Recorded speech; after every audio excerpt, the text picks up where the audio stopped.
Hi friends, welcome to Sudhashri vlogs. ఈరోజు రెసిపీలో మనము మినపగారెలను చేసుకుందాము. ముందుగా మినపగుళ్ళను 4-5 గంటలు నానబెట్టుకొని ఇలా వడగట్టుకోవాలి. ఇప్పుడు గ్రైండ్ చేసుకోవాలి. ఎక్కువ వాటర్ వేసుకోకుండా గ్రైండ్ చేసుకోవాలి. ఈ పిండిలో 1/2 స్పూన్ వంట సోడా, 1 స్పూన్ సాల్ట్ వేసుకొని బాగా బీట్ చేసుకోవాలి.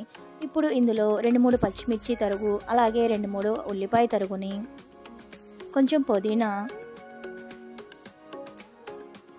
కొంచెం అల్లం, 2 రెబ్బల కరివేపాకు, అలాగే 1 స్పూన్ జీలకర్ర వేసుకొని బాగా బీట్ చేసుకొని 1 అవర్ ఫ్రిడ్జ్లో ఉంచుకోవాలి. పిండిని ఇలా పేపర్ మీద కూడా వేసుకొని మనము గారెల్ని వేసుకోవచ్చు. గారెలు 2 వైపులా కూడా గోల్డెన్ కలర్ వచ్చే వరకు ఫ్రై చేసుకోవాలి. అంతేనండి, ఎంతో టేస్టీగా పైన కరకరలాడుతూ లోపల సాఫ్ట్గా ఉండే గారెల్ని రెడీ చేసుకోవచ్చండి. ఈ గారెలను మనము చట్నీతో కానీ లేదా కారపొడితో కానీ తీసుకోవచ్చు. చూసారు కదా ఫ్రెండ్స్, నా వీడియో నచ్చినట్లయితే లైక్ చేయండి, షేర్ చేయండి, కామెంట్ చేయండి. Thanks for watching.